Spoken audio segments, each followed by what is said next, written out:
What happens if an illegal card effect causes your opponent to look at your entire hand and they don't get a game loss? What is this about?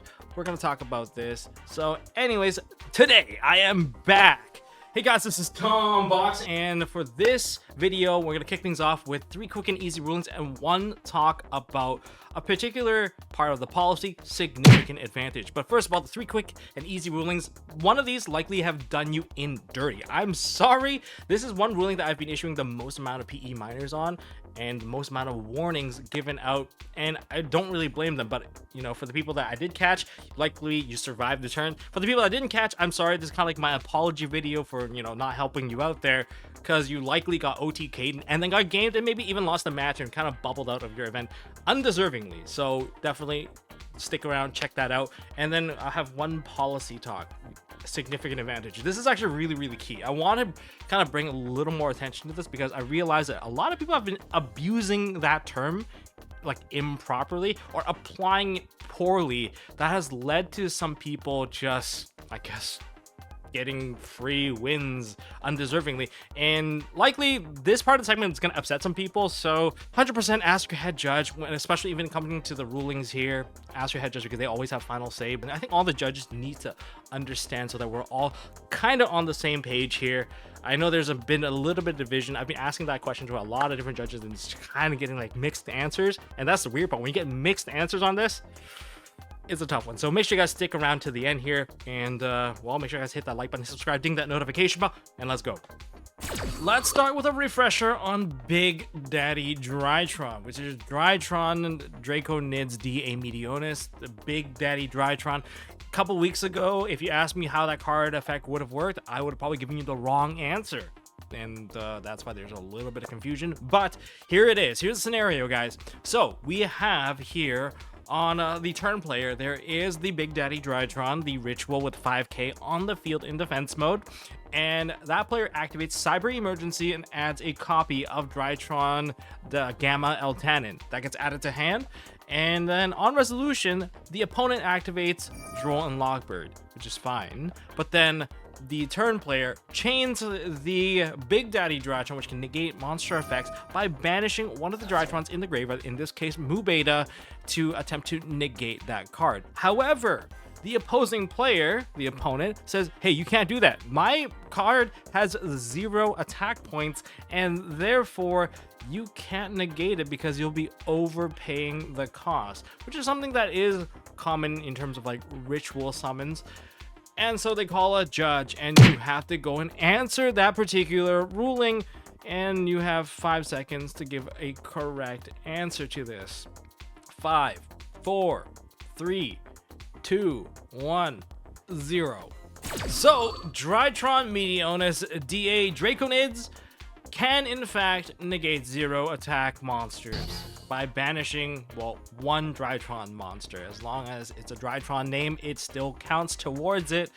Yes, I know it goes against whatever the overpaying cost rule, whatever it is. However, it is a ruling that we are just going to have to accept. It's because I guess Konami said so. That is all I can really say. I was told not to kind of go too deep into this.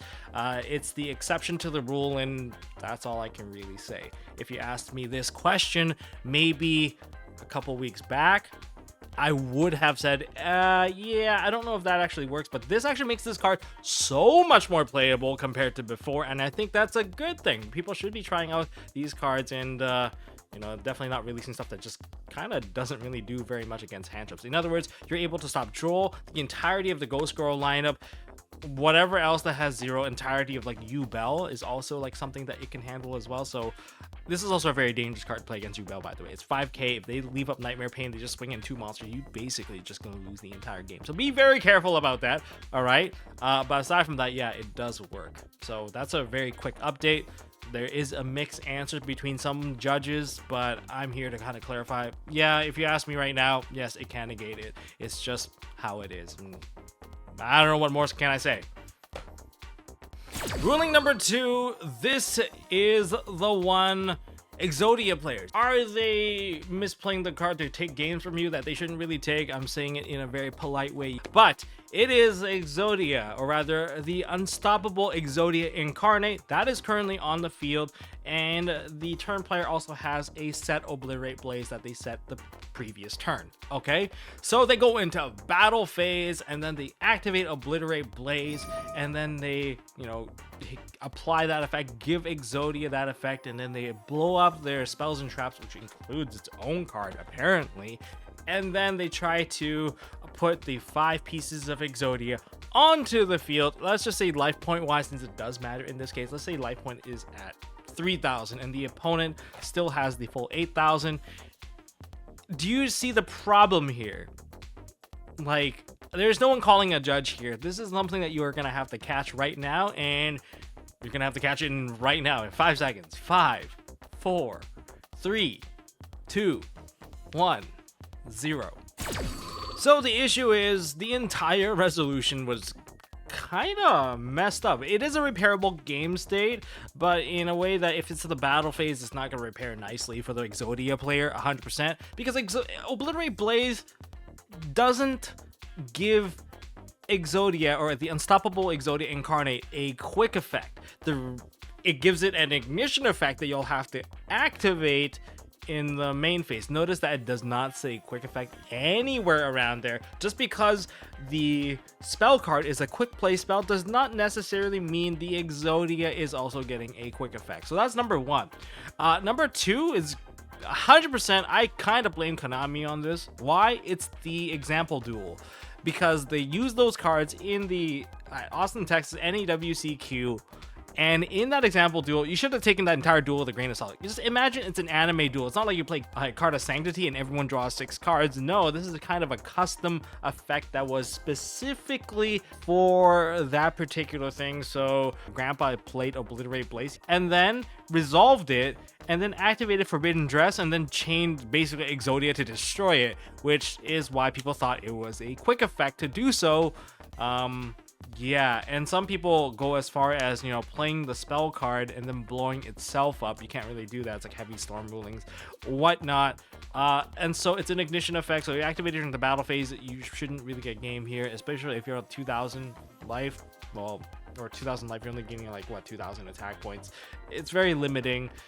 So I've seen some people do it in the battle phase and then just all of a sudden, hey, I hit you for 10,000, attack pierce through your defense, whatever it is. And don't forget, you have to also pay life to play that card. It costs you half your life to activate that effect from Exodia during the main phase. I get that Exodia is still a very powerful card. Just keep in mind, activate it during the main phase so that you can actually do the effect properly. Otherwise, you kind of screw yourself. Activating the Obliterate Blaze does not naturally just wipe all the back row, all right? It's still the monster effect of Exodia at the end of the day, but it gives it to it as an ignition effect, not a quick effect.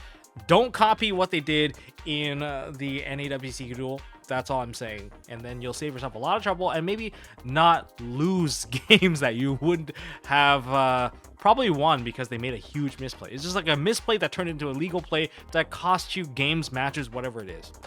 All right, ruling number 3. I know I'm going through the rulings pretty quickly because I want to talk about the policy of significant advantage a little bit more. But okay, let's look into the current field.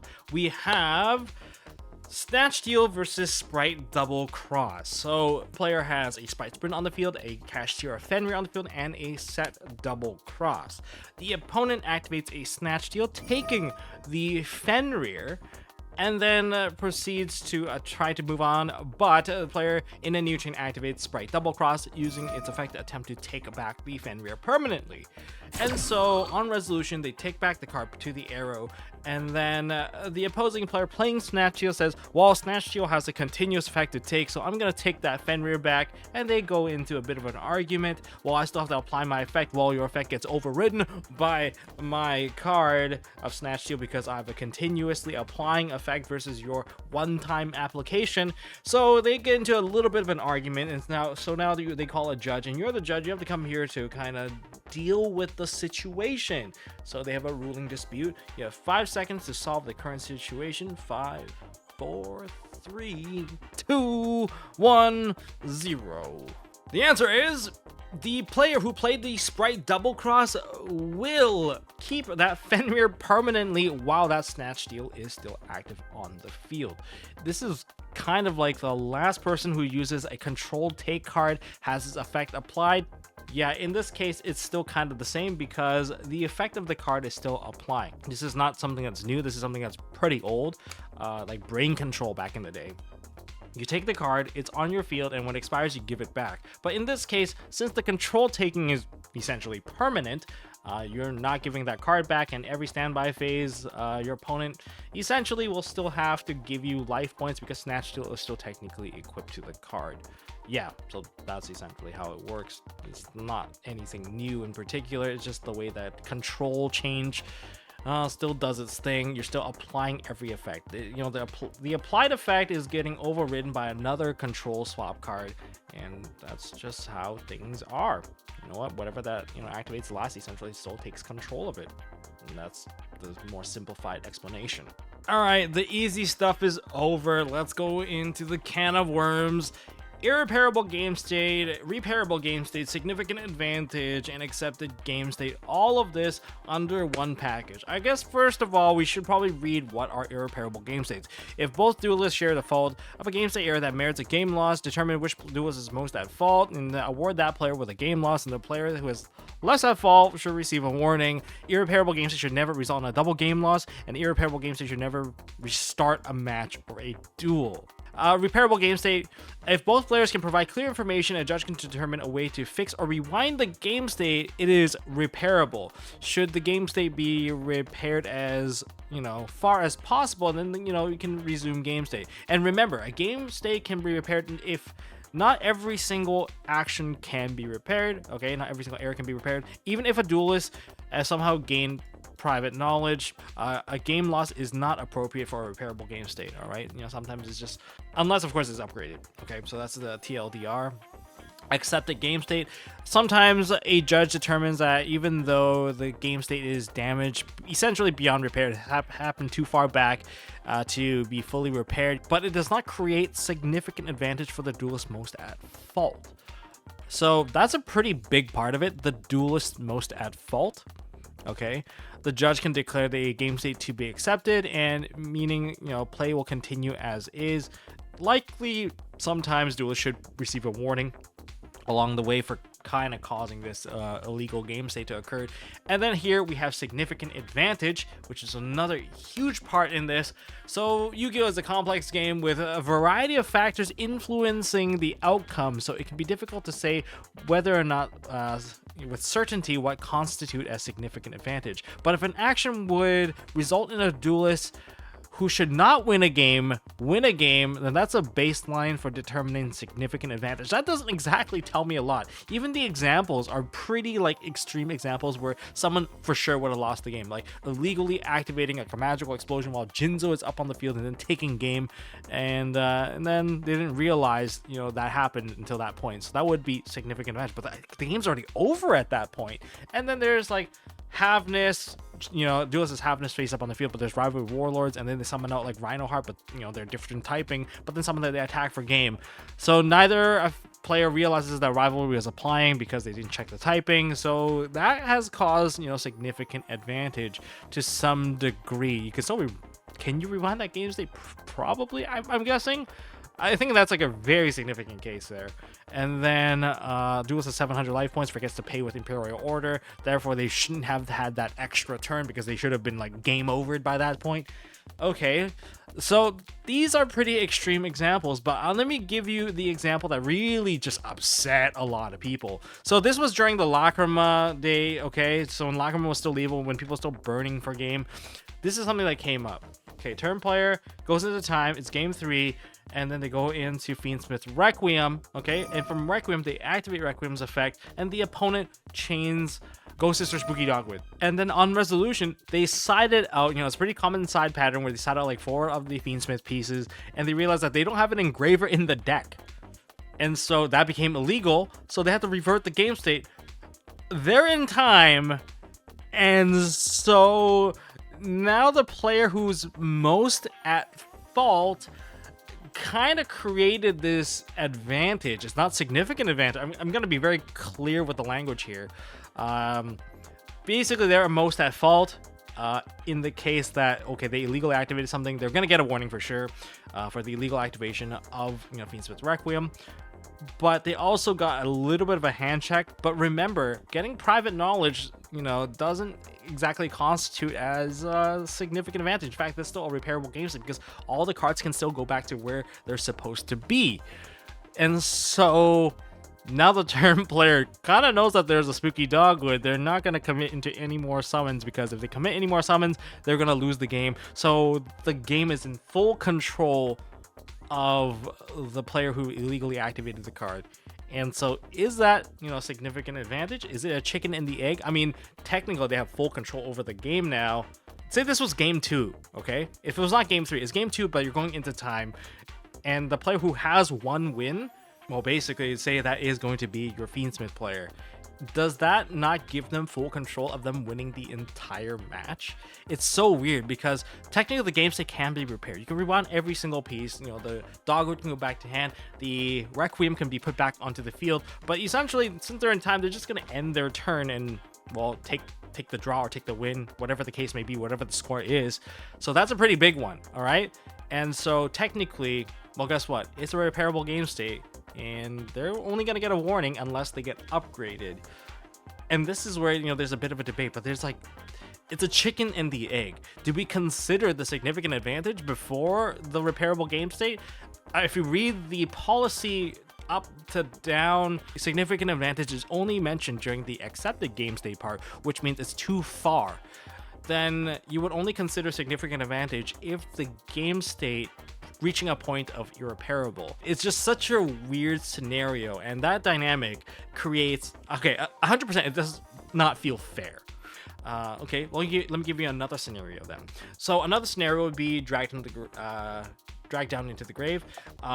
Say the current player is underdrawn Lockbird, but it happens something really early on, and then later on near the end of the turn they activate Dragged Onto the Grave. Both player reveals their hand, but the person that's playing Dark Road only reveals whatever that they have left, so 1 or 2 cards, but they see a 5-card hand on the opponent's side, and then on resolution they realize, oh, hey, hold on a second, I can't resolve this card. I shouldn't resolve this card because it's an illegal activation, because we're currently underdrawn Lockbird. We can't draw cards. I can't play this card. I just got to look at your hand entirely for free. But the problem is the game state's 100% repairable at this point, because you can still revert it, and therefore you don't consider a significant advantage even if you saw the opponent's entire hand.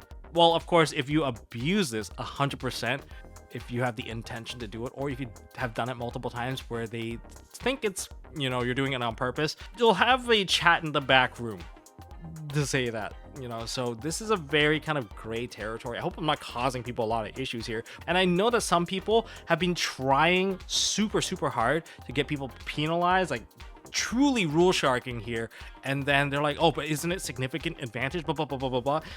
Take a second, read over the policy on how things are applied. I really wish and just a little bit more well defined, but that is one thing that's probably gonna upset a lot of people, where gaining certain private knowledge isn't enough to warrant it.